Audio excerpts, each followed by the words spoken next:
So just in a nutshell, I've owned this house since 1977. It still has the original slate roof. I would get up on a 40-foot ladder every other year, nurse the shingles that I could get to, the slate shingles that I could get to. And I had an issue because the gutters in the part of the cornice here is all sheet metal.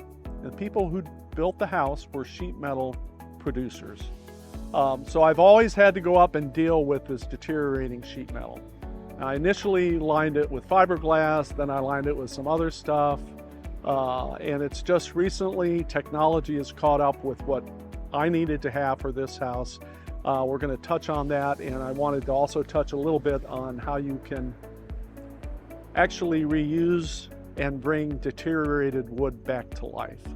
So that's what we're going to do. And the first step I'd like to do, if you're okay with it, is we'll go up on my porch and we'll take a look at the components of the cornice.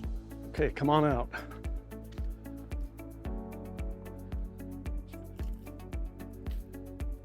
Okay, so we're up on the roof of the porch. I wanted to get some close-ups here of the cornice and chat a little bit about the components of this for this particular house. So this assembly here is usually called an entablature. It's not the classic version of it because the house was built in 1900. But we have the gutter, which you can see that has the curve, that's sheet metal. Then we have the fascia. We have the eave, which is the piece that goes back to the house, so pulls the water away from the house.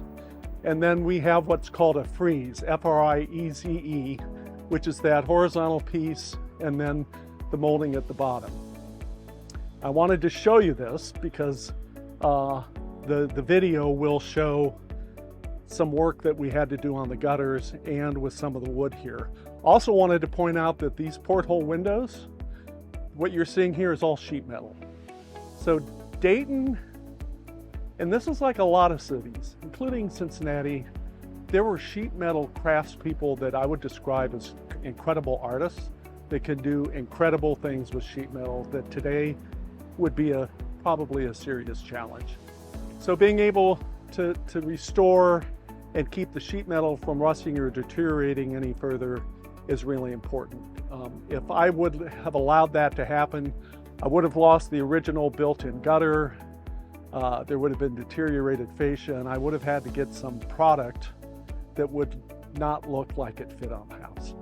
So if you want, we can go up in the attic and we can get a shot and look at part of I did finish this piece here, this bay window. We could take a quick look at that. How's that sound? Sounds good. Okay, so here we are on the top of the cornice that we were looking at from the porch. This is the bay window. What you see is the finished work after I relined the gutters with the product we're going to chat about here in a few minutes, and then finished up by putting gutter guards on them. It's the first time that I've lived here that I've had gutter guards because I was getting up on a 40-foot ladder twice a year to clean out the gutters, and I'm probably done with that. So I wanted to show you this piece right here. You can see the sheet metal panels. This is all basically a sheet metal roof here. And this curved piece that you see where the paint's chipping off of, now that is wood, that is not sheet metal. And the sheet metal on the cornice, they pressed it out to make sure it would match the wood. So with that, if you're ready, we'll go down and look at some product. How's that sound? I've laid out the product that I use. And this is, I'm so glad that technology has continued to advance here. Otherwise, my repairs here would be more than I could afford. So we're going to start with the rotted wood. And I have a piece here.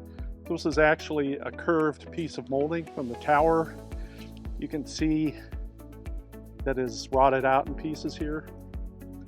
And where I've had situations like that, I use a product here, which is a two-step epoxy impregnation. You mix them together, you paint them on here, the wood absorbs it, and the wood will no longer wick water, and it basically waterproofs it. So here's a piece that I did coat on there.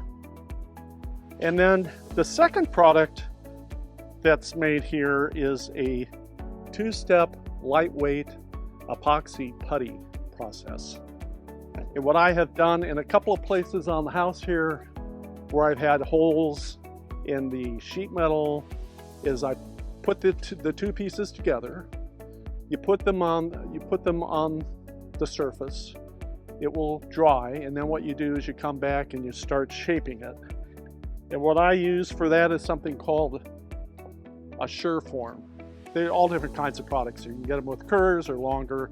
And what you do is once it sets and dries, you can shave it and shape it to fit, and then finish it with sandpaper. So that's a really great product to deal with the wood rot. Now on the gutters, the sheet metal gutters, I originally did a fiberglass inlay when I first bought the house in 1978. That worked for a while, but after the freeze thaw, it started to crack. Then I went to another product that stopped it for about 2 or 3 years, and I've been tinkering around with this for a long time. So there is this great product, and the gentleman advertises on television all the time. It's called Flex Seal.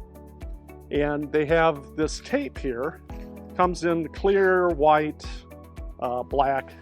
And what I did was, on this most recent version of the gutters, as I peeled everything out that I had done over the years, I left the fiberglass in there, and then I lined the gutters with this tape.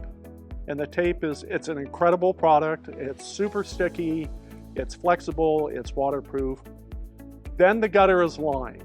Then I come back and use this product, which is Flex Seal, and it comes in liquid. You can get it in quarts and gallons and all that. And then what I do is I take the entire length of the liner of the gutter that now has been lined with this, and I paint over it at least 2 coats. Then you let it sit, and then you're almost done. And then this time around, I used the leaf gutters, or the protection here, so I don't have to get up on the ladder twice a year to clean out the gutters. So I'm so glad that I've been around long enough to see all these great products available. And at this point, I'm 70 years old, and I'm up there working on it. I'm thinking this may be the last time I do this, because this really should hold for at least the next 10 to 12 years.